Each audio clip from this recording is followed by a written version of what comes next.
Alright, so let me get this straight, right? You got an ex who texts you back slow, put you on the schedule on their timing, probably not as emotionally invested as you want them to be. There's nothing that could change that. It's not going to change. Unless that. You cutting them off is a much lower risk than you staying there. And honestly, it's not your job to fix anybody.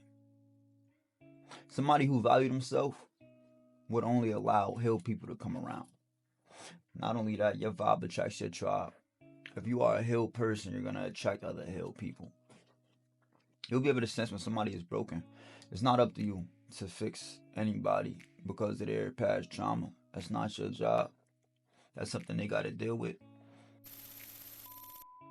But the second you learn to respond to situations different, you say, you know what, this is my fault. You learn how to move different so you don't end up in that same situation. I understand we get into relationships and people end up being different from what we initially thought. But honestly, people always show you who they really are. It's just a matter of us seeing it or not. A lot of times we pay attention to the good and overlook the bad. If somebody ends up being toxic, it's up to you to lead this person.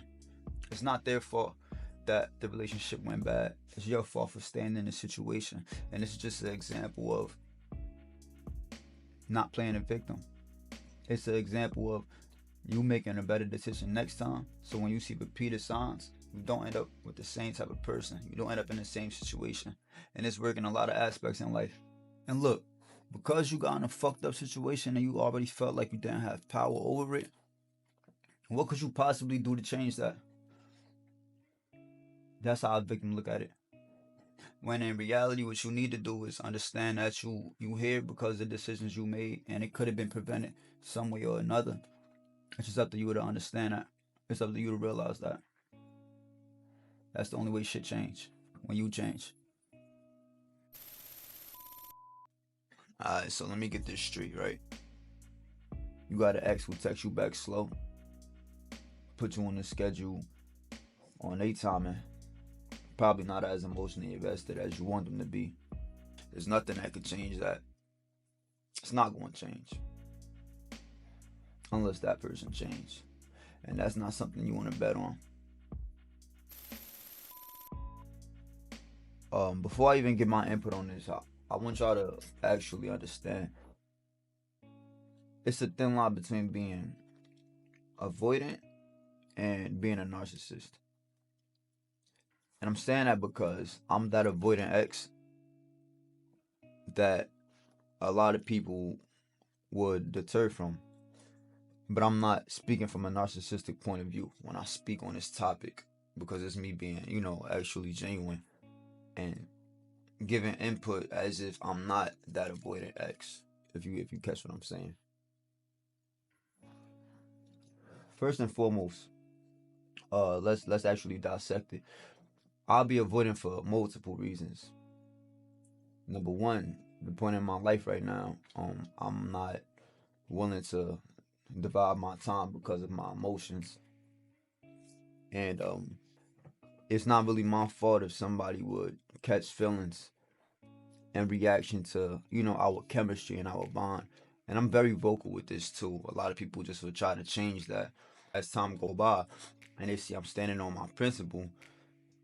They victimize themselves and say it's my fault as to why they're feeling how they're feeling. When in reality, I'm just moving how I move and you respond to it. You knew what you was up against.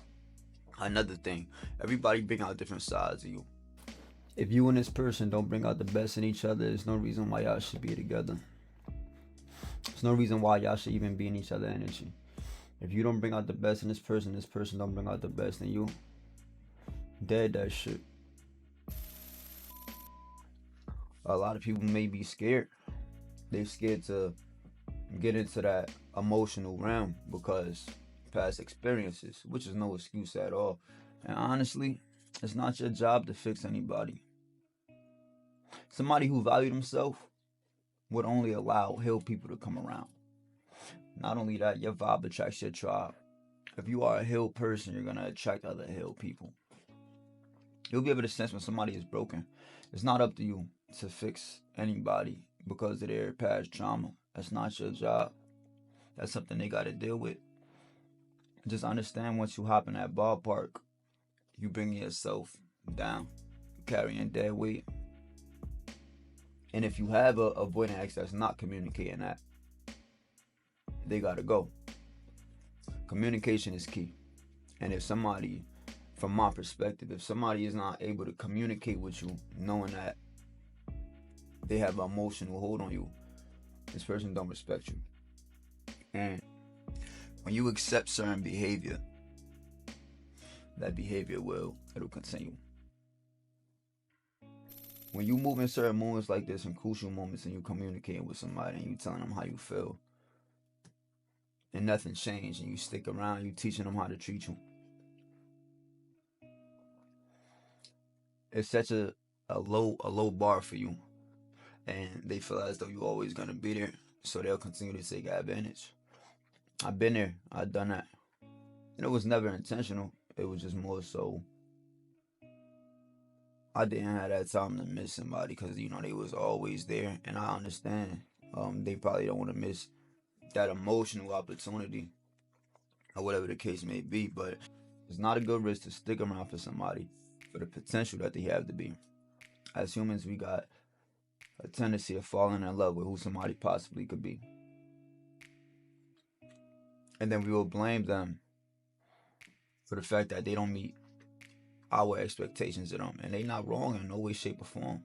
Somebody being avoidant is not wrong unless they misled you, unless they manipulated you, unless they gave you a false dream. But if that's not the case, they're not wrong. Even if they don't communicate, it's not wrong because this is who you're dealing with. You chose to deal with this person. They never signed a contract saying they'll communicate with you. I promise you, the only way to get different results in life is by taking initiative and not playing victim. When you have the victim mindset, it's likely everything in your life will be a repeated cycle because you feel as though you don't have control. Therefore, life is just happening to you. But second, you learn to respond to situations different. You say, you know what? This is my fault. You learn how to move different so you don't end up in that same situation. It's not your fault that this is an avoidant person, but it's your fault that they're being this way towards you. Because you could easily cut off the bond. You're just not strong enough to do it. But it got to be done. The hard work, it got to be done. It's not even a high risk either. You cutting them off is a much lower risk than you staying there. Understand that? The fact that there's no contract in place, that's the best for both of y'all. You can leave whenever you want. Get out before it's too late. Be a shark.